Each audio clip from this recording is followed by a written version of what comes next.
सभी को good evening. स्वागत करता हूं आपका मेरे YouTube channel next Newton academy पर। आज हम थर्मोडायनेमिक्स का पार्ट 3 कवर करेंगे, जिसमें हम जानेंगे कि इंटरनल एनर्जी क्या होती है, हीट ट्रांसफर क्या होता है, वर्क ट्रांसफर क्या होता है, फर्स्ट लॉ ऑफ थर्मोडायनेमिक्स के बारे में भी जानेंगे और साथ के साथ ये भी जानेंगे कि जो वर्क ट्रांसफर होता है वो रिवर्सिबल प्रोसेस में एंड इरिवर्सिबल प्रोसेस में क्या होता है। तो आइए स्टार्ट करते हैं सबसे पहले कंसेप्ट से, जो है इंटरनल एनर्जी।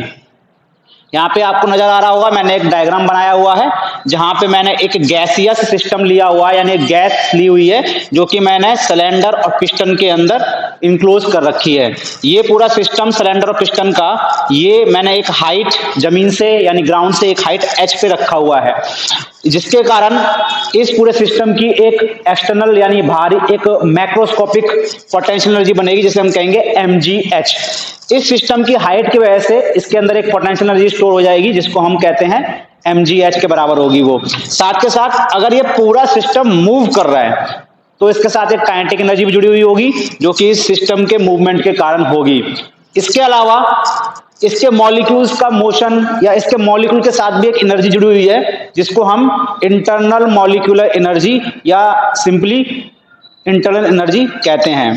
तो इसकी जो टोटल एनर्जी होगी सिस्टम की, वो ई से डिनोट करेंगे हम, जो कि होगी हमारे पास इसकी पोटेंशियल एनर्जी क्या थी यानी पीई, जो कि इसकी हाइट के कारण थी, इसकी काइनेटिक एनर्जी सिस्टम की जो कि इसके मोशन के कारण थी, और प्लस में यूआई। यहाँ पे यूआई जो है वो इसके मॉलिक्यूल्स के साथ जुड़ी हुई एनर्जी है, जिसको हम कहते हैं इंटरनल एनर्जी। इसका पूरा नाम होता है इंटरनल मॉलिक्यूलर एनर्जी। जो टोटल एनर्जी है वो दो प्रकार की एनर्जी का सम है। एक है मैक्रोस्कोपिक एनर्जी, जो कि potential energy plus kinetic energy है, जो कि जब हमने सिस्टम को पूरा होल यानी बल्क माना था तब उसकी निकाली थी।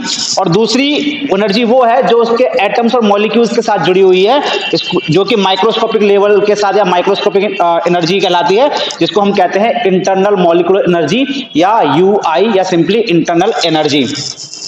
ओके, यहाँ पे कंडीशन मैंने अप्लाई की हुई है कि अगर ये सिस्टम मेरा ग्राउंड पे रखा हुआ है तो इसकी पोटेंशियल एनर्जी कितनी हो जाएगी, 0 हो जाएगी। ये सिस्टम अगर मूव नहीं कर रहा है पूरा कंप्लीटली, मतलब पूरा पिस्टन सिलेंडर हमारा मूव नहीं कर रहा है, तो इसकी काइनेटिक एनर्जी कितनी हो जाएगी, 0 हो जाएगी। तो उस केस में आपकी जो टोटल एनर्जी होगी वो किसके बराबर होगी, इंटरनल एनर्जी के बराबर होगी। तो अब मैं आपको बताता हूं इंटरनल एनर्जी एक्चुअली में क्या होती है।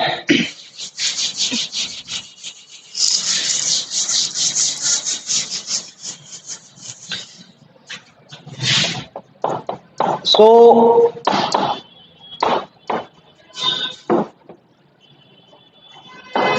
internal energy is the energy associated with particles, atoms or molecules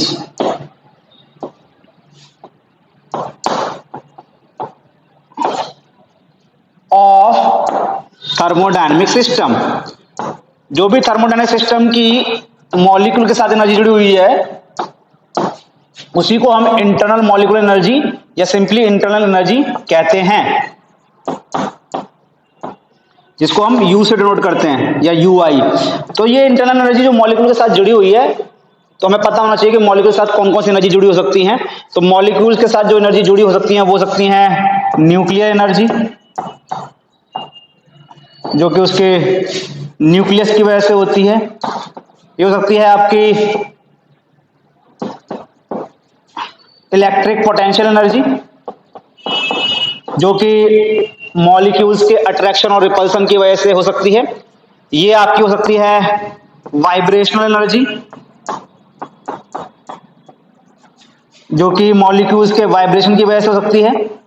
ये हो सकती है आपकी ट्रांसलेशनल काइनेटिक एनर्जी, जो कि मॉलिक्यूल्स के ट्रांसलेशनल यानी लीनियर मोशन की वजह से हो सकती है। ये हो सकती है आपकी रोटेशनल काइनेटिक एनर्जी, जो कि मॉलिक्यूल्स के रोटेशन की वजह से हो सकती है। इस तरह से मॉलिक्यूल्स की केमिकल एनर्जी हो सकती है, जो कि उनके बॉन्ड के साथ जुड़ी हुई है। इस प्रकार से मॉलिक्यूल के साथ बहुत सारी एनर्जी जुड़ी होती है और उन सब एनर्जी का जो सम होता है उसी को हम इंटरनल एनर्जी कहते हैं। यानी जो इंटरनल एनर्जी होती है वो मॉलिक्यूल के साथ जितने भी प्रकार की एनर्जी जुड़ी हुई होती है उनका सम होती है। एक बात मैं और बताना चाहूंगा कि इंटरनल एनर्जी जो होती है, क्योंकि वो सम होती है बहुत सारे एनर्जीज का जो कि मॉलिक्यूल के साथ जुड़ी होती हैं, तो इंटरनल एनर्जी की एक्यूरेट वैल्यू को मेजर करना इम्पॉसिबल है, उसको मेजर नहीं कर सकते हैं हम। तो किसी भी सिस्टम के जो मॉलिक्यूल्स होते हैं या उसके एटम्स होते हैं उसकी इंटरनल एनर्जी की एक्यूरेट वैल्यू, एग्जैक्ट वैल्यू हम डिटरमाइन नहीं कर सकते हैं, लेकिन हम change in internal energy indirect तरीके से मेजर कर सकते हैं। यानी हम डेल्टा यू पता कर सकते हैं पर यू की एग्जैक्ट वैल्यू हम पता नहीं कर सकते हैं। तो इंटरनल एनर्जी हो सकता है, उम्मीद करूंगा आपको समझ में आ गया होगा इंटरनल एनर्जी क्या होती है। सो इंटरनल एनर्जी जो होती है वो एक माइक्रोस्कोपिक एनर्जी होती है। अब मैं आपको बताऊं इंटरनल एनर्जी की यूनिट क्या होती है और इसकी कुछ प्रॉपर्टीज के बारे में बताता हूं मैं। तो मैंने आपको बताया था कि आप जो है इंटरनल एनर्जी की एग्जैक्ट वैल्यू पता नहीं कर सकते हैं, लेकिन आप डेल्टा यू यानी change in internal energy indirect तरीके से पता कर सकते हैं। ऐसा यूनिट जो होती है इंटरनल एनर्जी की, जैसे यूजुअल हमें पता ही है, ऐसा यूनिट इंटरनल एनर्जी की क्या होती है, जूल होती है। जूल को जब फुल में लिखेंगे तो जो जे होता है वो छोटा होगा और जब शॉर्ट में लिखेंगे तो जे बड़ा होगा। जेम्स प्रेस्कॉट जूल को सम्मान देने के लिए उनके नाम पे एनर्जी की यूनिट दी गई है। चेंज इन इंटरनल एनर्जी जो होता है वो डेल्टा यू होता है, that is equal to U2 minus U1, जहां पे U2 होती है हमारे पास energy associated with final state, यानी ये फाइनल स्टेट के साथ एनर्जी जुड़ी हुई होती है और ये किसके साथ जुड़ी हुई होती है, इनिशियल स्टेट के साथ एनर्जी जुड़ी हुई होती है। लेकिन हम U2 की एग्जैक्ट वैल्यू या फिर U1 की एग्जैक्ट वैल्यू नहीं पता कर सकते हैं, हम सिर्फ डेल्टा यू पता कर सकते हैं। हम मोस्ट कॉमनली जो एनर्जी की यूनिट यूज करते हैं वो होती है kilo joule per mole. Most commonly used unit of u is kilo joule per mole. तो ये मोस्ट कॉमनली यूज्ड यूनिट होती है यू की, लेकिन ऐसा यूनिट इसकी जूल होती है। दूसरी बात ये कि अगर मेरे पास सिस्टम जो मैंने लिया था उसके अंदर जो गैस ली थी वो आइडियल गैस है, if there is an ideal gas system, ideal gas system, अगर मैंने जो सिस्टम लिया उसके अंदर आइडियल गैस है तो जो इंटरनल एनर्जी होगी वो फंक्शन होगा किसका, टेम्परेचर का। यानी इंटरनल एनर्जी टेम्परेचर पर डिपेंड करेगी। अगर टेम्परेचर हाई होगा तो आपकी इंटरनल एनर्जी भी क्या होगी, हाई होगी या ज्यादा होगी। तो आइडियल गैसेस के लिए जो इंटरनल एनर्जी होता है वो टेम्परेचर डिपेंडेंट होता है और टेम्परेचर पे ही डिपेंड करता है। It is a function of temperature only, F4 function. तो अगर आपका टेम्परेचर बढ़ेगा तो आपकी इंटरनल एनर्जी भी क्या होगी, ज्यादा होगी या बढ़ेगी। तो इंटरनल एनर्जी के बारे में मैंने आपको बता दिया है। इंटरनल एनर्जी जो होती है वो एनर्जी इन स्टोरेज होती है। मैं बताऊंगा आपको थर्मोडायनेमिक सिस्टम में कितने प्रकार की एनर्जी होती है। तो यहाँ पे जो इंटरनल एनर्जी होती है वो एनर्जी इन स्टोरेज होती है, यानी वो एनर्जी जो स्टोर्ड हो सकती है सिस्टम के अंदर या जो सिस्टम के अंदर स्टोर रहती है उसको हम इंटरनल एनर्जी कहते हैं। अब मैं आपको बताने जा रहा हूं हीट ट्रांसफर क्या होता है।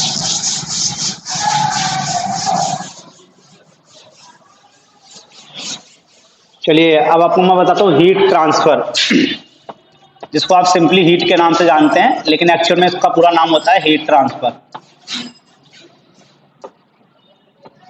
क्यू।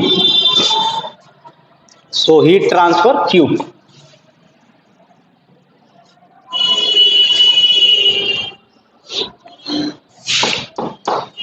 तो आपको पता ही है heat is a form of energy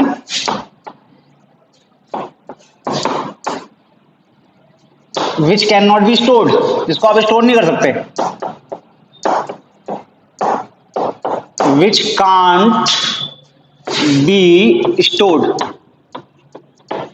इसको आप स्टोर नहीं कर सकते। It is energy in transfer, ये वो एनर्जी है जो हमेशा ट्रांसफर होती रहती है, इसको आप स्टोर नहीं कर सकते हो। It is energy in transfer. Q से डिनोट करते हैं, कैपिटल क्यू से। स्मॉल क्यू से जब डिनोट करेंगे तो वो स्पेसिफिक हीट होती है, तो हम कैपिटल क्यू से ही डिनोट करेंगे इसको। एनसीईआरटी में आपका स्मॉल क्यू ले रखा है आपको, लेकिन कैपिटल क्यू लेना है। स्मॉल क्यू कब लेते हैं मैं आपको बता दूंगा। So it is the energy in transfer. इसकी एक प्रॉपर्टी इंपॉर्टेंट ये है कि इसको सिर्फ बाउंड्री पे ऑब्जर्व कर सकते हैं, क्योंकि हम इसको स्टोर तो कर नहीं सकते हैं। तो जो सिस्टम है हमारे पास, मान लीजिए सिस्टम था मेरे पास, क्योंकि हम इसमें थर्मोडायनामिक्स में क्लोज सिस्टम के बारे में पढ़ेंगे, तो ये क्लोज सिस्टम है मेरे पास और ये बाहर मेरे पास सराउंडिंग है।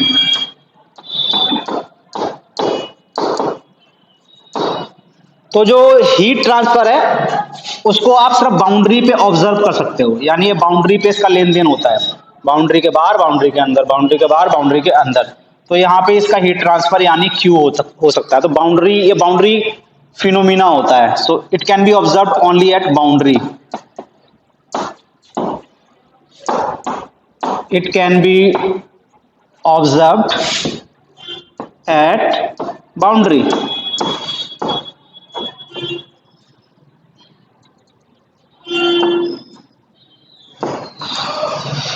So it can be observe at boundary, boundary phenomena होता है।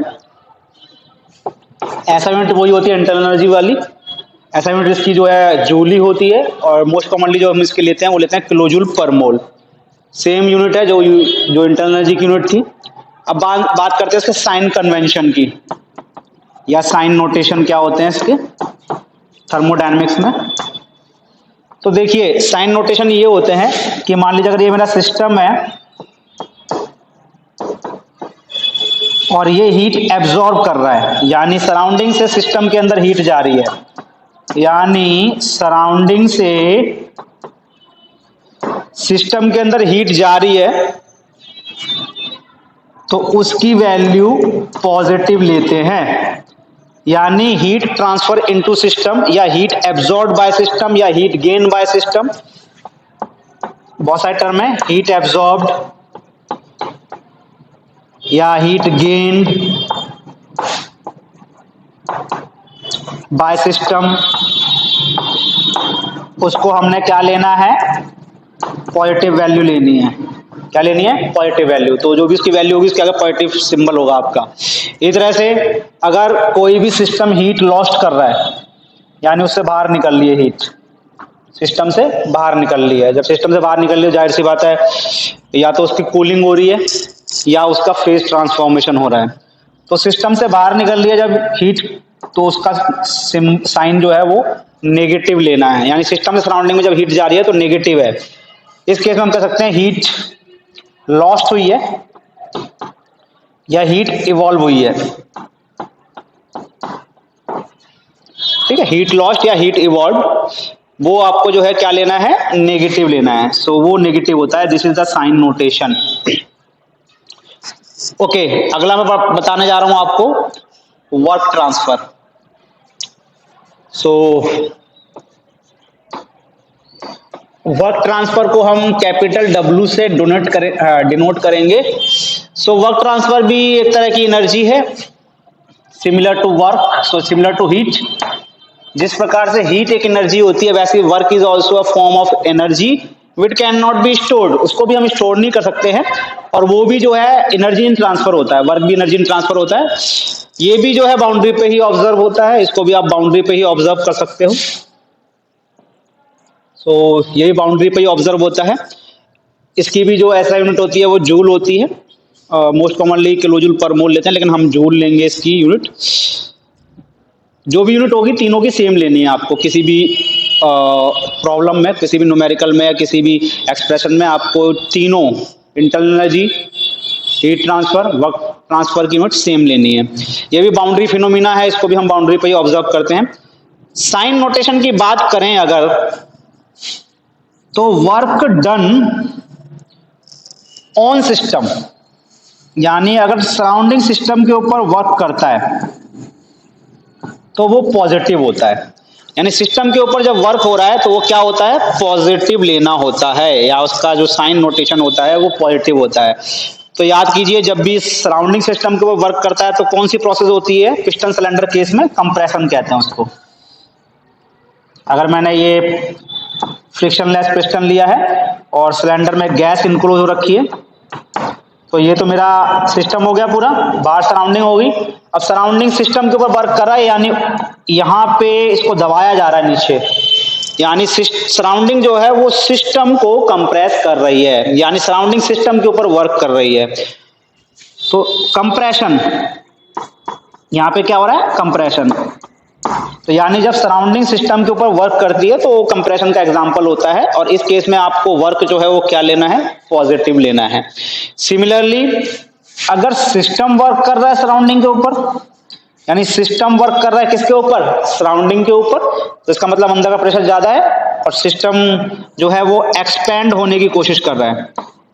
किसकी कोशिश कर रहा है? एक्सपेंड होने की कोशिश कर रहा है, यानी एक्सपेंशन हो रहा है सिस्टम का। अगर मैं पिस्टन सिलेंडर ले रहा हूं तो यहाँ पे जो पिस्टन है वो फ्रिक्शनलेस और मूवेबल होना चाहिए, मासलेस भी होना चाहिए। तो यहाँ पे जो एक्सपेंशन है वो मेरा एग्जांपल है उस केस का जिसमें सिस्टम सराउंडिंग के ऊपर वर्क करता है, और जब सिस्टम सराउंडिंग के ऊपर वर्क करता है तो आपको W का जो सिंबल है, W जो है उसकी जो वैल्यू है वो पॉजिटिव में लेनी है, यानी work done by system is positive, work done on system is negative. Okay, तो मैंने आपको work transfer, heat transfer and internal energy के बारे में बता दिया है। अब मैं आपको बताने जा रहा हूं कि वर्क जो होते हैं वो कितने प्रकार के होते हैं, ये भी मैं आपको साथ साथ बता देता हूं। वर्क कितने प्रकार के होते हैं? हम जो थर्मोडायनामिक्स वर्क पढ़ते हैं वो डिस्प्लेसमेंट वर्क पढ़ते हैं मेनली, लेकिन एक्चुअल में जो टोटल वर्क होता है वो अलग होता है, तो उसके बारे में आपको बताता हूं। अभी बताता हूं कि वर्क ट्रांसफर क्या होता है। मैंने अभी प्रीवियस लेक्चर में आपको वर्क ट्रांसफर के बेसिक कंसेप्ट के बारे में समझा दिया था। तो वर्क ट्रांसफर या फिर थर्मोडायनेमिक वर्क सेम चीज है। तो थर्मोडायनेमिक वर्क या वर्क ट्रांसफर जो होता है वो किसी भी थर्मोडायनेमिक सिस्टम का जो वो कई प्रकार के दूसरे वर्क्स का सम होता है। तो जो वर्क ट्रांसफर होता है या फिर जो थर्मोडायनेमिक वर्क होता है उसे W या W टोटल से डिनोट करेंगे, और वो कई प्रकार के दूसरे वर्क्स का सम होता है, जैसे स्टीयरिंग वर्क, इलेक्ट्रिक वर्क या प्लस में डिस्प्लेसमेंट वर्क। इस प्रकार से और भी बहुत प्रकार के जो वर्क होते हैं जो थर्मोडायनेमिक सिस्टम के साथ जुड़े हुए हैं, उनका सम जो है वही आपका टोटल वर्क या फिर थर्मोडायनेमिक वर्क कहलाता है। अब मैं आपको बताता हूँ स्टीयरिंग वर्क क्या होता है। जैसे यहाँ पे आपको डायग्राम में दिखाई दे रहा होगा, मैंने एक फिक्स्ड वॉल का कंटेनर लिया है जिसकी चारों जितनी भी दीवारें हैं सारी बंद हैं, यानी कोई भी ओपन नहीं है उसमें सरफेस। इसके अंदर मैंने वाटर इनक्लोज कर दिया है किसी पार्टिकुलर टेम्परेचर पे, पूरा पानी से भरा हुआ है। इसमें मैंने एक अरेंजमेंट लगाया हुआ है, पैडल, ये पैडल व्हील है, दिस इज स्टीरर भी कहते हैं इसको। क्या कहते हैं? स्टीरर। तो ये स्टीरर है, जिस तरह प्रकार से हम दही को फेरते हैं तो वो स्टीरर होता है, वैसे ये स्टीरर है। और ऊपर ये एक मैंने ड्रम लगाया हुआ है, ड्रम मतलब सिलेंडर है छोटा सा, उसके ऊपर मैंने धागा लपेट रखा है, और इस धागे को, थ्रेड को मैंने एक पुली के ऊपर, ये पुली है मेरे पास, पुली के ऊपर से पास कर रखा है, और यहाँ पे एक वेट mg लटका रखा है। अब अगर मैं वेट mg को रिलीज करता हूं तो वेट mg जो है वो नीचे फॉल करेगा। मान लीजिए वेट mg जो है h हाइट से नीचे चला गया, तो जब ये वेट mg h हाइट से नीचे जाएगा तो ये जो स्टीयर है वो क्या करेगा? घूमेगा, रोटेट करेगा, जिसके कारण जो इसका टेम्परेचर है पानी का वो बढ़ जाएगा, वो इंक्रीज हो जाएगा। और टेम्परेचर इंक्रीज को जो हम मेजर करेंगे वो थर्मोमीटर लगा रखा है मैंने यहाँ पे, इससे हम मेजर कर लेंगे कितना टेम्परेचर बढ़ा है। तो यहाँ पे आप चीज नोटिस करोगे कि जो वो वेट फॉल हुआ था इसकी पोटेंशियल एनर्जी डिक्रीज हुई है, यानी यहाँ पे वेट की पोटेंशियल एनर्जी हाई थी, यहाँ पे वेट की पोटेंशियल एनर्जी लो है, तो पोटेंशियल एनर्जी का क्या हुआ है? डिक्रीज हुआ है। तो जितना अमाउंट डिक्रीज हुआ है पोटेंशियल एनर्जी का, वो वर्क के रूप में सिस्टम के अंदर जा रहा है। किसके रूप में जा रहा है? वर्क के रूप में, और वही वर्क कहलाता है आपका स्टीयरिंग वर्क या पैडल व्हील वर्क भी कहते हैं इसको। क्या कहते हैं? पैडल व्हील वर्क भी कहा जाता है इसको, जो कि किसके बराबर होगा, डिक्रीज इन पोटेंशियल एनर्जी के बराबर होगा, यानी mgh के बराबर होगा। सो ये पैडल व्हील वर्क कहलाता है। तो यहाँ पे आप देखेंगे कि हमने जो टेम्परेचर राइज किया है पानी का, वो बाय वर्क ट्रांसफर किया है। यहाँ पे हमने किसी प्रकार की हीट एक्सटर्नल सप्लाई नहीं करी है, हमने वर्क ट्रांसफर के थ्रू यहाँ पे टेम्परेचर राइज किया है। इसी प्रकार से एक होती है हमारे पास इलेक्ट्रिक वर्क। जब आप किसी भी इलेक्ट्रिकल सिस्टम को, जैसे यहाँ पे एक रेजिस्टेंस R लगा रखा है, इसको मैंने I दे दिया, तो ये I करंट जो है जब R के थ्रू पास होगा तो यहाँ पे हीट प्रोड्यूस होगी, जो होगी I²R इंटू टी, जहाँ पे T टाइम है। तो आपको ये फॉर्मूला पता ही होगा, H बराबर I²RT। इसको आप VI के फॉर्म में भी दे सकते हो, इसको आप I और V के इसको आप जो है V और R के फॉर्म में दे सकते हो। तो ये मोस्ट कॉमन फॉर्म है इसका, हीट रिलीज्ड या हीट जो प्रोड्यूस हो रही है, दैट इज I²RT। तो यही आपका जो है वर्क होता है। So work is equal to I²RT। तो जो इलेक्ट्रिसिटी वर्क कर रही है, यहाँ पे हम ये भी कह सकते हैं करंट जो वर्क कर रहा है, या जो पोटेंशियल डिफरेंस के साथ वर्क जुड़ा हुआ है, वो हमारे पास इलेक्ट्रिक वर्क कहलाता है, और उसकी वैल्यू होती है I²RT। और ये पूरा का पूरा वर्क किस में ट्रांसफर हो जा रहा है, हीट में ट्रांसफर हो जा रहा है। ठीक है, तो इसका फॉर्मूला भी आपका वही होगा, I²RT। अगर आप V और I के फॉर्म में देना चाहते हो तो VIT, और अगर आप रेजिस्टेंस एंड वोल्टेज के फॉर्म में देना चाहते हो तो V²/R इंटू टी। तो ये होता है इलेक्ट्रिक वर्क। ओके, जो नेक्स्ट वर्क है वो हमारे पास डिस्प्लेसमेंट वर्क है, और यही वो मेन वर्क है जो हम थर्मोडायनेमिक्स में पढ़ते हैं। इन दोनों वर्क के बारे में ज्यादा नहीं पढ़ते हैं, हमारा मेन फोकस एनसीईआरटी में जो है वो डिस्प्लेसमेंट वर्क या पीडीवी वर्क भी कहा जाता है। इसको क्या कहा जाता है, पीडीवी वर्क भी कहा जाता है इसको, इसी पे हमारा फोकस रहता है। तो जो टोटल वर्क होता है वो एक्चुअल में बहुत सारे वर्क का सम होता है। अगर हम ये सारे वर्क जीरो मान लें डिस्प्लेसमेंट वर्क को छोड़कर, तो हमारे पास जो थर्मोडायनेमिक वर्क होगा यानी टोटल वर्क होगा वो किसके बराबर हो जाएगा, डिस्प्लेसमेंट वर्क के बराबर हो जाएगा। कब डिस्प्लेसमेंट वर्क के बराबर हो जाएगा, जब बाकी के वर्क हमने जो है जीरो मान लिए हैं। तो आइए हम अब डिस्प्लेसमेंट वर्क के बारे में समझते हैं, और इसका फॉर्मूला या इसका एक्सप्रेशन या इसका इक्वेशन क्या आता है उसके बारे में भी जानते हैं। आपको बताने जा रहा हूँ डिस्प्लेसमेंट वर्क क्या होता है और किस प्रकार से इसका इक्वेशन या इसका एक्सप्रेशन निकालते हैं। तो देखिए, डिस्प्लेसमेंट वर्क जो हम मैकेनिक्स में पढ़ते थे वो भी हमारा डिस्प्लेसमेंट वर्क होता है। यानी जब भी कोई फोर्स किसी सिस्टम को या किसी बॉडी को अपनी डायरेक्शन में डिस्प्लेस कर देता है बाय सम डिस्टेंस, तो जो फोर्स और डिस्प्लेसमेंट का प्रोडक्ट होता है उसको हम वर्क कहते हैं, और उसी को हम डिस्प्लेसमेंट वर्क कहते हैं। इन केस ऑफ थर्मोडायनेमिक्स, अगर मेरे पास एक ऐसा सिस्टम है जिसकी कोई भी बाउंड्री डिस्प्लेस हो सकती है या मूव हो सकती है, जैसे यहाँ पर मैंने सिलेंडर पिस्टन सिस्टम लिया हुआ है, इसमें जो पिस्टन है वो मूवेबल है यानी वो डिस्प्लेस हो सकता है, तो इसी सिस्टम के साथ जुड़ा हुआ हम वर्क यानी डिस्प्लेसमेंट वर्क को कैलकुलेट करेंगे, देखेंगे क्या एक्सप्रेशन आता है उसका। तो यहाँ पे देखिए मैंने एक गैस को इनक्लोज किया हुआ है सिलेंडर पिस्टन सिस्टम में। तो ये मेरे पास एक गैस है, से आइडियल गैस है मेरे पास। यहाँ पे ये जो मैंने फर्स्ट लिखा हुआ है ये इसकी इनिशियल स्टेट है यानी फर्स्ट स्टेट है, जिसमें इसका कुछ प्रेशर है इंटरनल, कुछ वॉल्यूम है, कुछ टेम्परेचर है, यानी इसकी थर्मोडायनेमिक प्रॉपर्टीज का कोई फिक्स्ड वैल्यू का सेट आ रहा है। अब मैं इसको क्या करता हूँ, कंप्रेस करता हूँ। जब मैं इसको कंप्रेस करूंगा तो मेरा पिस्टन इस पोजीशन पे आ जाएगा, और इस पोजीशन को हमने सेकंड कहा है, यानी सेकंड हमारा दिखाता है फाइनल स्टेट। क्या दिखाता है, फाइनल स्टेट दिखाता है। ओके, तो आपको समझ में आ गया होगा मेरा सिस्टम जो है वो इनिशियल स्टेट से कहाँ चला गया है, फाइनल स्टेट की तरफ चला गया है। चलिए अब हम क्या करते हैं कि कोई एक इंटरमीडिएट पोजीशन ले लेते हैं। जैसे यहाँ पे मैंने लिखी हुई है, मेरा पिस्टन अभी ना ही फर्स्ट पे है ना ही सेकंड पे है, मेरा पिस्टन जो है अभी कहीं बीच में है, इस पोजीशन पे है। ये जो डार्क लाइन दिखाई दे रही है ये मेरा पिस्टन है। सपोज कीजिए इस समय पर इसके ऊपर जो ऊपर से प्रेशर लग रहा है, कंप्रेशन वाला जो प्रेशर लग रहा है वो P एक्सटर्नल है। क्या है, P एक्सटर्नल नाम दिया है मैंने उसको। ये प्रेशर लग रहा है पिस्टन के ऊपर, और ये पी एक्सटर्नल जो है वो इस पिस्टन को यहां से इस डॉटेड लाइन तक डिस्प्लेस कर देता है, बहुत ही छोटी वैल्यू से डिस्प्लेस करता है। तो कितना डिस्प्लेस कर देता है? डीएस के बराबर डिस्प्लेस कर देता है। तो बात समझ लेते हैं, हमने कोई भी एक इंटरमीडिएट पोजीशन ली है पिस्टन की, जिस पर पिस्टन के ऊपर जो प्रेशर लग रहा है वो पी एक्सटर्नल है, जो उसको कंप्रेस कर रहा है। मान लीजिए ये प्रेशर जो है जो कंप्रेस कर रहा है वो इस पिस्टन को छोटे से डिस्प्लेसमेंट डीएस से डिस्प्लेस कर देता है। इतना हो गया क्लियर? पिस्टन का एरिया, पिस्टन का जो शेप है वो मैंने सर्कुलर माना है, तो जो पिस्टन का एरिया हो जाएगा वो मैंने कैपिटल ए माना है।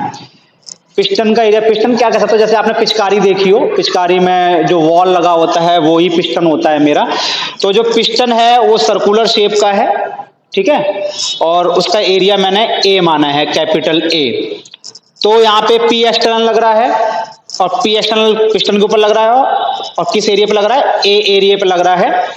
तो आपका जो फोर्स हो जाएगा, यानी वो फोर्स जो पिस्टन के ऊपर लग रहा है, क्योंकि प्रेशर लग रहा है, भाई प्रेशर और फोर्स क्या होते हैं? प्रोपोर्शनल होते हैं एक दूसरे के, बस एरिया का फर्क होता है। तो ये पी एक्सटर्नल जो है एक फोर्स के कारण क्रिएट हो रहा है, तो ये फोर्स जो है इसको मैंने कहा है एक्सटर्नल फोर्स, और इसको सिंबल दिया है नोटेशन मैंने एफ एक्सटर्नल। तो ये क्या हो जाएगा? ये हो जाएगा आपका P external into piston area. भाई पढ़ा है ना आपने, प्रेशर बराबर होता है फोर्स अपॉन एरिया। जब एरिया नीचे आ जाएगा यहाँ पे तो फोर्स अपॉन एरिया प्रेशर हो गया।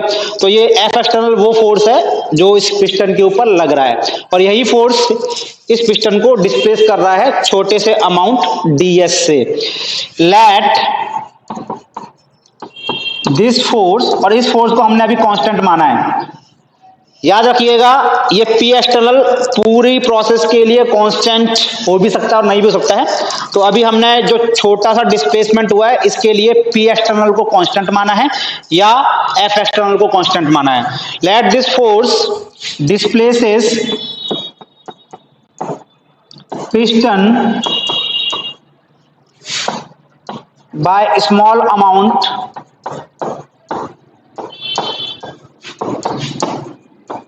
डीएस, डीएस से डिस्प्लेस कर दिया है, तो स्मॉल अमाउंट ऑफ वर्क कितना होगा? Small amount of work done. जो ये फोर्स वर्क करेगा वो छोटा सा वर्क होगा, उसे हम डी डब्ल्यू कहेंगे। तो डी डब्ल्यू बराबर हो जाएगा आपका एफ एक्सटर्नल इंटू में डीएस। तो देखिए डी डब्ल्यू बराबर हो गया एफ एक्सटर्नल इंटू में डीएस, ठीक है। तो इतना उतार लीजिए आप फटाफट से, मैं ऊपर का रब कर देता हूं इधर का, दोबारा से देख लीजिए। आपका स्मॉल डिस्प्लेसमेंट के लिए जो स्मॉल वर्क होगा वो होगा डी डब्ल्यू बराबर एफ एक्सटर्नल डीएस। ओके, इसे आगे कंप्लीट करते हैं। तो हमारे पास स्मॉल डिस्प्लेसमेंट के लिए जो वर्क आया था वो आया था डी डब्ल्यू बराबर एफ एक्सटर्नल डीएस, और एफ एक्सटर्नल की वैल्यू क्या थी, या एफ एक्सटर्नल जो बराबर था वो था P external into area into में डीएस हो गया ये, और एरिया इंटू डीएस। अगर आप पिस्टन का एरिया को इस डिस्प्लेसमेंट से मल्टीप्लाई कर दें तो इतना वॉल्यूम निकल जाएगा आपका। जो ये वॉल्यूम है छोटे डिस्प्लेसमेंट डीएस के लिए, जो वॉल्यूम जो पिस्टन नीचे पूरा मूव किया है, तो जो वॉल्यूम आएगा पूरे सिलेंडर का उस छोटे डिस्प्लेसमेंट के लिए वो क्या होगा? वो डीएस इंटू पिस्टन एरिया। भाई पढ़ा है ना आपने सिलेंडर के केस में कि जब एरिया, बेस एरिया को हम हाइट से मल्टीप्लाई करते थे तो वॉल्यूम निकलता था। उस तरह से पिस्टन के एरिया को जब इस डिस्प्लेसमेंट डीएस से मल्टीप्लाई करेंगे तो छोटा सा वॉल्यूम निकलेगा, जिसे हम कहेंगे डीवी। क्या हो जाएगा ये? डीवी। तो आपका जो छोटा वर्क हुआ वो हुआ p external d v. Total work निकालने के लिए हम क्या करेंगे? फर्स्ट पोजीशन से सेकंड पोजीशन तक इंटीग्रेट कर देंगे, यानी टोटल वर्क डन या टोटल डिस्प्लेसमेंट वर्क बराबर डब्ल्यू डिस्प्लेसमेंट, किसको इंटीग्रेट करेंगे? डी डब्ल्यू को। कहां से? फर्स्ट से लेके सेकंड तक इंटीग्रेट कर दिया, और डी डब्ल्यू की वैल्यू यहां से डाल दी, फर्स्ट से second p external dot d v. तो देखिए पी एक्सटर्नल डीवी। तो ये आया आपका डिस्प्लेसमेंट वर्क। आप समझ गए होंगे इसको पीडीवी वर्क क्यों कहा जाता है, क्योंकि displacement work is equal to integration, कौन सा integration, definite integration P external into DV. तो इसी इक्वेशन का हम इस्तेमाल करेंगे। अभी इसमें हमने नेगेटिव निशान नहीं लगाया है, नेगेटिव निशान क्यों लगाना होता है वो भी मैं आपको बताता हूं, पहले आप इतना उतार लें। तो अब मैं आपको बताने जा रहा हूं कि जो डिस्प्लेसमेंट वर्क होता है वो प्रॉपर साइन के साथ क्या होता है, या हम डिस्प्लेसमेंट वर्क में नेगेटिव निशान क्यों लेते हैं। सपोज कीजिए हमने यहाँ पे नेगेटिव साइन नहीं लिया हुआ है, तो चलिए जरा इसको वेरीफाई करने की कोशिश करते हैं। यहाँ पे कंप्रेशन हो रहा है, कंप्रेशन मतलब आप समझ ही गए होंगे कि सिस्टम के ऊपर वर्क हो रहा है, यानी वर्क किसके ऊपर हो रहा है, सिस्टम के ऊपर वर्क हो रहा है, सिस्टम के ऊपर वर्क हो रहा है।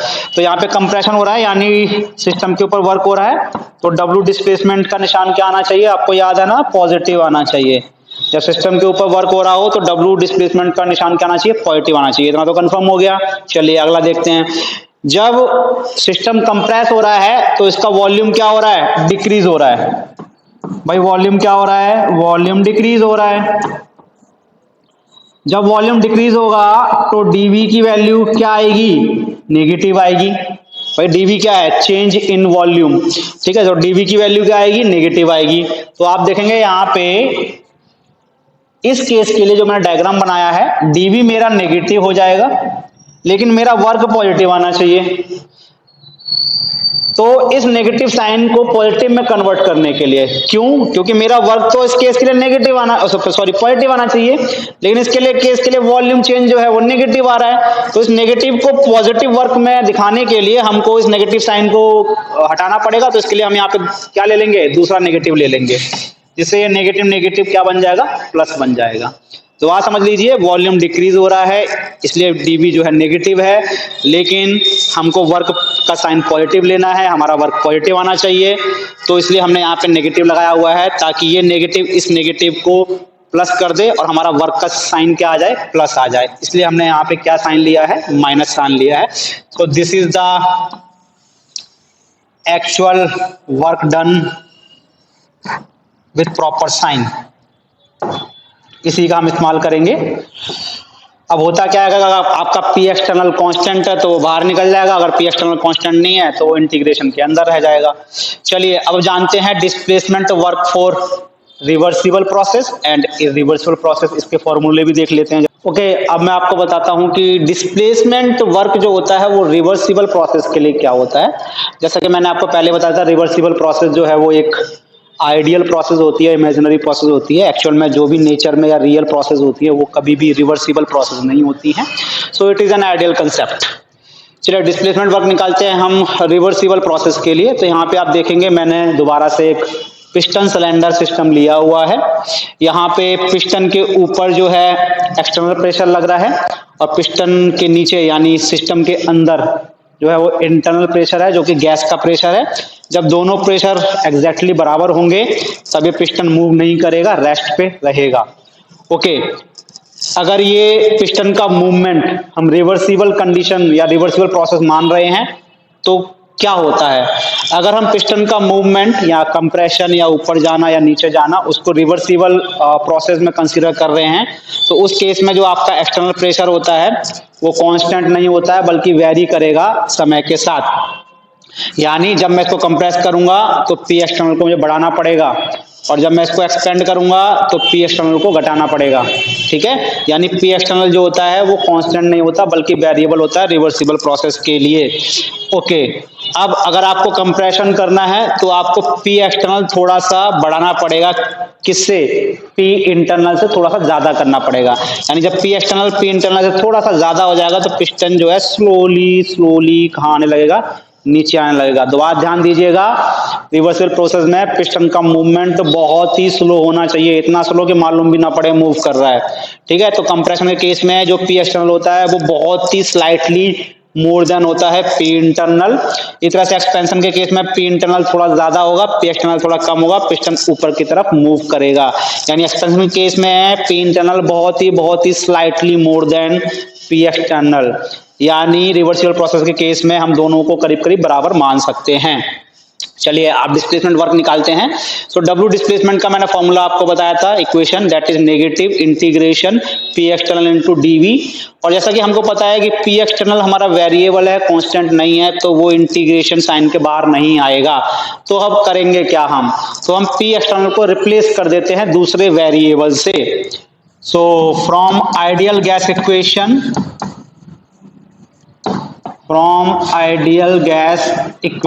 आइडियल गैस इक्वेशन हमें पता है पीवी इज इक्वल टू क्या होता है, एनआरटी होता है, जहां पे एन जो है वो नंबर ऑफ मोल्स हैं गैस के। इसके अंदर मैंने आइडियल गैस ली है, कैसी गैस ली है, आइडियल। इसके नंबर ऑफ मोल्स एन है और इसका टेम्परेचर टी है, ठीक है। प्रेशर इसका हमने पी एक्सटर्नल माना है, तो जो पी एक्सटर्नल होगा वही अंदर प्रेशर होगा, ठीक है। पी एक्सटर्नल पी इंटरनल बराबर ही, क्योंकि थोड़ा सा ही अंतर होता है, इसलिए पी एक्सटर्नल पी इंटरनल को हम बराबर लेके चल रहे हैं। तो जो अंदर प्रेशर है वो भी पी एक्सटर्नल ही माना है हमने, और इसका जो वॉल्यूम है वो वी है, ठीक है। So p v is equal to n are t. ये पी जो है एक्चुअल में इंटरनल प्रेशर था, लेकिन यहाँ पे क्योंकि इंटरनल एक्सटर्नल प्रेशर में बहुत कम अंतर है, इसलिए हम पी एक्सटर्नल ले लेते हैं। इसको क्या मान लेते हैं बेटा, पी एक्सटर्नल। तो यहां से पी एक्सटर्नल बराबर हो जाएगा एन आर टी अपॉन में वी। इसकी वैल्यू उठा के इस वाले इक्वेशन में रख देते हैं, यानी पी एक्सटर्नल बराबर N are T upon V put कर देते हैं। तो आपका ये बन जाएगा minus N are T upon में वी डॉट डीवी या सिंपली डीवी। अब यहाँ पे नंबर ऑफ मोल्स तो कांस्टेंट रहेंगे, क्योंकि जो भी मैंने सिस्टम लिया है उसके नंबर ऑफ मोल्स फिक्स हैं, बस वो एक्सपेंड करेगी या कंप्रेस करेगी। और मेरा यूनिवर्सल कांस्टेंट होता है, टी और वी वेरिएबल है। तो टी अगर कांस्टेंट हो जाए या हम टी को कांस्टेंट मान लें, तो किस कंडीशन में टी को कांस्टेंट मानते हैं, आइसोथर्मल प्रोसेस के लिए। सो फॉर आइसोथर्मल प्रोसेस, देखिए यहाँ पे ये प्रोसेस आइसोथर्मल क्यों हो जाएगी, क्योंकि देखिए जो रिवर्सिबल प्रोसेस होती है वो जनरली आइसोथर्मल होती है। क्यों, क्योंकि जब पिस्टन बहुत स्लोली मूव करेगा तो जो भी अंदर हीट प्रोड्यूस होगी वो तुरंत से कहाँ चली जाएगी, बाहर सराउंडिंग में चली जाएगी, यानी सिस्टम का टेम्परेचर कांस्टेंट रहेगा। यानी जनरली जो रिवर्सिबल प्रोसेस होती हैं दे आर आइसोथर्मल प्रोसेस। क्यों होती है मैं बता देता हूँ, क्योंकि पिस्टन का मूवमेंट जो है वो बहुत ही स्लो होगा। ये कंडीशन होती है रिवर्सिबल प्रोसेस की, वेरी वेरी स्लो। जब पिस्टन का मूवमेंट बहुत ही स्लो होगा तो जो अंदर हीट प्रोड्यूस होगी, जो टेम्परेचर राइज कर सकती है, वो बाहर चली जाएगी, बाहर निकल जाएगी, ठीक है। सो अगर आइसोथर्मल प्रोसेस है so it will be T भी कांस्टेंट हो जाएगा, तो एन आर टी तीनों बाहर। अंदर कौन रह गया बेटा, अंदर रह गया आपका 1/v, ठीक है। अब आपको पता है 1/v का इंटीग्रेशन क्या होगा, log v। तो 1/v का इंटीग्रेशन हो गया log v। तो nRT log बेस कितना होगा, e होगा, e stands for natural log. So log v, और यहाँ पे आ जाएगा आपका v2 माइनस v1। यहाँ पे 1 2 जो होता है, जो भी यहाँ पे डिफरेंशियल ऑपरेटर होता है उसके लिए लेते हैं हम। तो यहाँ पे v है डिफरेंशियल ऑपरेटर, तो v1 और v2 हो जाएगा, ये तो मैंने रख दिया है। 1/v का इंटीग्रेशन जो है वो log v होता है। तो एक बार अब आपको v2 रखना है, फिर एक बार क्या रखना है, v1 रखना है। तो आपका ये बन जाएगा माइनस nRT लॉग, इसको मैं दोबारा लिख देता हूं, इतना उतार लीजिए फटाफट से, वीडियो को पॉज करके इतना उतार लीजिए बेटा आप लोग। ओके, यहां से मैं दोबारा कंटिन्यू कर रहा हूं।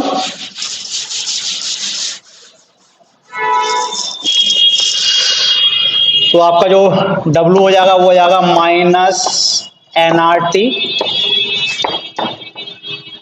लॉग v2 माइनस में log v1। log v2 minus v1 हो जाएगा log v2 अपॉन v1। अब वो पता ही है, जो मैथमेटिक्स के बच्चे हैं उन्हें पता होगा। So it will be log v2 upon में v1। अब क्योंकि हमारे पास जो लॉग टेबल अवेलेबल होती हैं वो कॉमन लॉग की होती हैं, तो हम e को जो है बेस 10 में कन्वर्ट कर देंगे। तो आपको पता होना चाहिए log e जो है वो बराबर होता है 2.303 log बेस पे 10, ठीक है। इसको मैं मिटा देता हूं।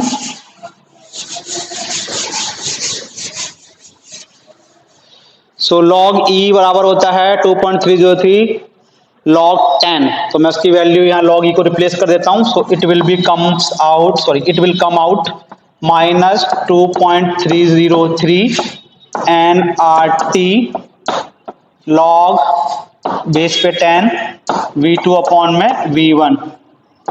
ठीक है, so this is the displacement work for reversible process.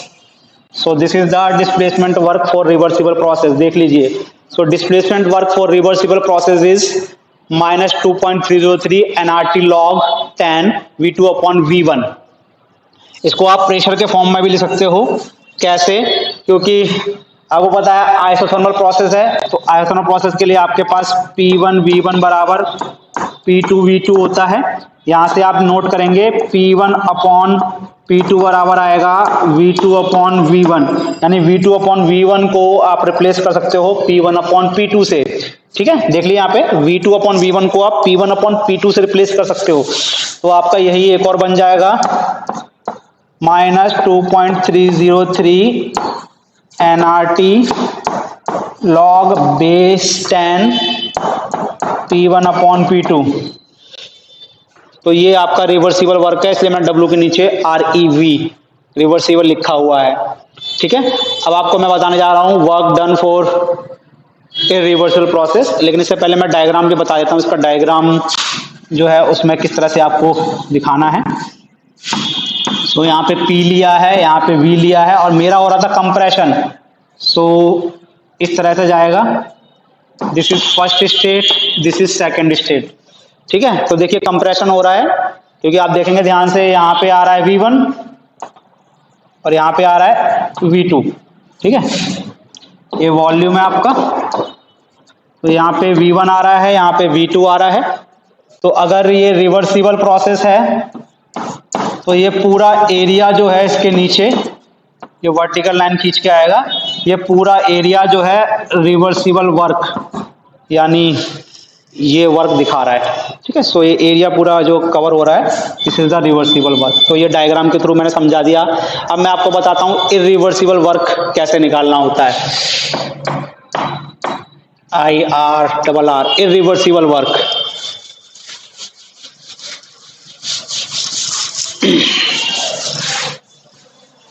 तो देखिए इरिवर्सिबल वर्क के केस में जो एक्सटर्नल प्रेशर होता है वो कांस्टेंट होता है। जनरली जो एक्सटर्नल प्रेशर होता है उसकी वैल्यू चेंज नहीं होती है। तो जैसे मैंने पिस्टन सिलेंडर बना लिया है, यहाँ पे ये एक्सटर्नल वर्क लग रहा है मेरा, ये मेरे पास कांस्टेंट रहता है। बस जो वेरी करता है वो कौन सा वर्क वेरी करता है, इंटरनल प्रेशर वेरी करता है, एक्सटर्नल प्रेशर कांस्टेंट रहता है। तो जो इरिवर्सिबल प्रोसेस है उसमें एक्सटर्नल प्रेशर कांस्टेंट रहता है।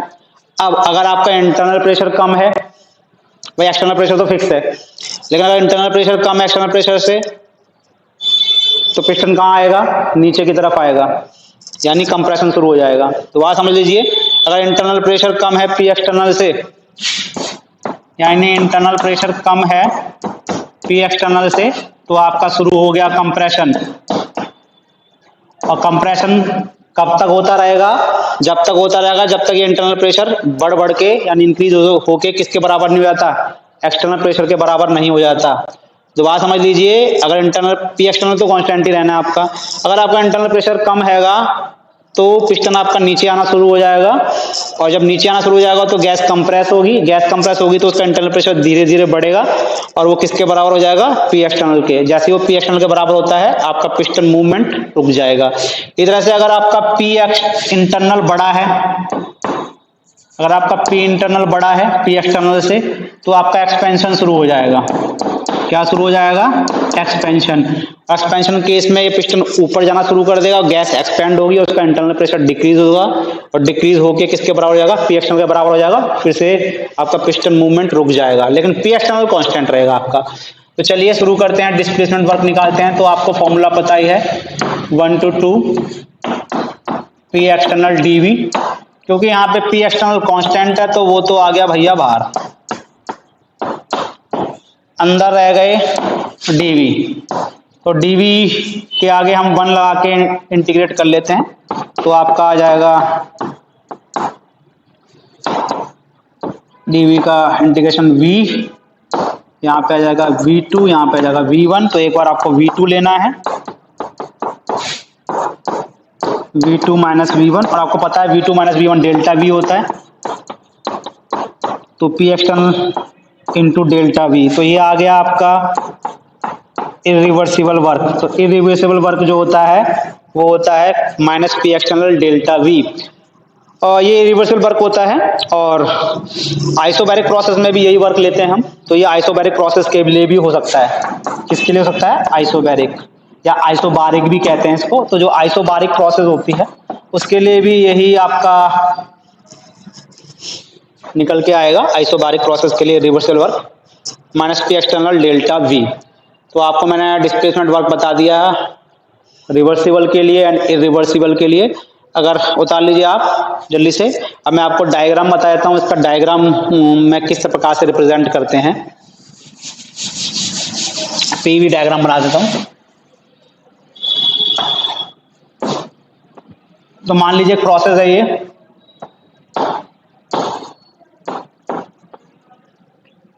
इसका ये प्रेशर जो है this is the external pressure. कैसा प्रेशर है? एक्सटर्नल प्रेशर है। यहां से हम वर्टिकल ड्रॉप करेंगे तो इस एक्सटर्नल प्रेशर के अंडर में जो एरिया होगा that is the irreversible work. ये क्या होगा? आपका इरिवर्सिबल वर्क होगा। तो आप ध्यान से देखेंगे रिवर्सिबल वर्क में मैं ये वाला एरिया भी कवर करता था, तो इसका मतलब रिवर्सिबल वर्क ज्यादा होता है, इरिवर्सिबल वर्क क्या होता है? कम होता है। यानी रिवर्सिबल वर्क जो होता है वो बड़ा होता है, ज्यादा होता है किससे? इरिवर्सिबल वर्क से। ठीक है, तो रिवर्सिबल वर्क ज्यादा होता है इरिवर्सिबल वर्क से। तो अब मैं आपको बताने जा रहा हूं फर्स्ट लॉ ऑफ थर्मोडायनेमिक्स। तो फर्स्ट लॉ ऑफ थर्मोडायनेमिक्स में आपको बताता हूं क्या होता है। तो एक्चुअली में फर्स्ट लॉ ऑफ थर्मोडायनेमिक्स जो है वो law of conservation of energy पे बेस्ड है, या हम ये भी कह सकते हैं कि ये simply law of conservation of energy को रिप्रेजेंट करता है। तो यहाँ पे मैंने एक क्लोज सिस्टम लिया हुआ है, आप ध्यान से देखिएगा, बाहर इसके सराउंडिंग है पूरी। ये सिस्टम एक प्रोसेस के थ्रू गुजर रहा है। प्रोसेस है 1 से लेके 2, यानी 1 है इनिशियल स्टेट, 2 है फाइनल स्टेट। सो 1 से 2 प्रोसेस का नाम है, 1 से 2 जा रहा है प्रोसेस। इस प्रोसेस के दौरान जो सिस्टम के अंदर हीट फ्लो है वो है Q, और जो वर्क फ्लो है यानी सराउंडिंग जो सिस्टम के ऊपर वर्क कर रहा है वो है W। इन दोनों के कारण, या सिंपली हम ये कहें कि इस प्रोसेस के दौरान Q और W का फ्लो हो रहा है, इनवर्ड फ्लो हो रहा है, और इसी समय इसकी जो इंटरनल एनर्जी है वो चेंज हो जाती है U1 से U2, यानी इंटरनल एनर्जी भी चेंज हो जाती है। ठीक है, तो फर्स्ट लॉ ऑफ थर्मोडायनेमिक्स के हिसाब से जो नेट एनर्जी इनफ्लो है, यानी जो एनर्जी अंदर आई है, जाहिर सी बात है भाई, एनर्जी अंदर आई है तो सिस्टम की एनर्जी क्या होगी? बढ़ेगी। यानी पहले उसकी इंटरनल एनर्जी U1 थी, अब उसकी इंटरनल एनर्जी क्या हो गई? U2 हो गई, जो कि ज्यादा है U1 से। U2 जो है U1 से ज्यादा है, यानी जो नेट एनर्जी इनफ्लो है उसने क्या काम किया है? जो भी नेट एनर्जी अंदर आ रही है उसने क्या काम किया है? उसने किया है उसकी इंटरनल एनर्जी को बढ़ा दिया है, यानी Q प्लस W, यानी नेट एनर्जी फ्लो कितना है? Q प्लस W, वो किसके बराबर होगा? डेल्टा U के बराबर होगा।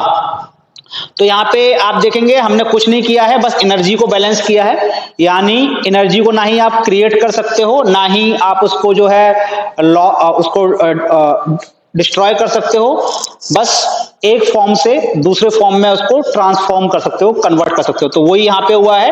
यहाँ पे जो Q और W एनर्जी थी वो किस में ट्रांसफॉर्म हो गई है? इंटरनल एनर्जी में ट्रांसफॉर्म हो गई है। So this is the first law of thermodynamics का स्टेटमेंट है, सबसे सिंपल स्टेटमेंट है, Q plus W is equal to delta U। Actual में अगर हम इसे वाइड स्केल पे देखें या बड़े पैमाने पे देखा तो यहाँ पे डेल्टा U की जगह डेल्टा E आना चाहिए। डेल्टा E आ जाए आपको टोटल एनर्जी। ठीक है, इस तरह से ये W जो है ये टोटल वर्क है, डिस्प्लेसमेंट वर्क नहीं है, लेकिन under special condition, under suitable condition इसको डिस्प्लेसमेंट वर्क लिया जाता है। क्यों लिया जाता है आपको मैंने समझा ही दिया होता कि जो टोटल वर्क है वो डिस्प्लेसमेंट वर्क के बराबर होता है। कब होता है? जब बाकी के वर्क जीरो हों।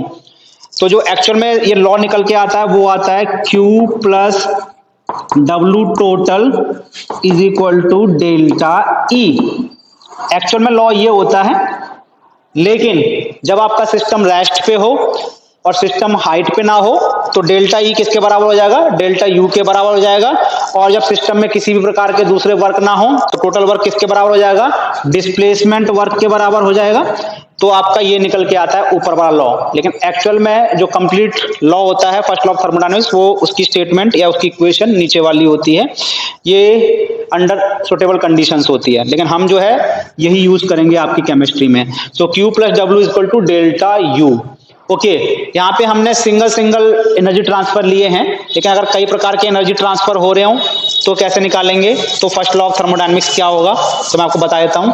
जैसे यहाँ पे एक हीट ट्रांसफर ये हो रहा है, ठीक है, कई सारे हीट ट्रांसफर, कई सारे वर्क ट्रांसफर हो रहे हैं। ये W1 इस तरह से, ये Q2 बाहर निकल रही है, W1 जो है, W2 जो है बाहर निकल रहा है, यानी सिस्टम वर्क कर रहा है, ठीक है। इस तरह से एक वर्क W3 हो रहा है, सिस्टम के ऊपर हो रहा है। तो आप देखेंगे कई प्रकार के वर्क हो रहे हैं और कई प्रकार के जो है हीट ट्रांसफर भी हो रहा है। तो उस केस में किस प्रकार से निकालोगे, तो आपको करना क्या है, समेशन Q प्लस में समेशन W बराबर डेल्टा U।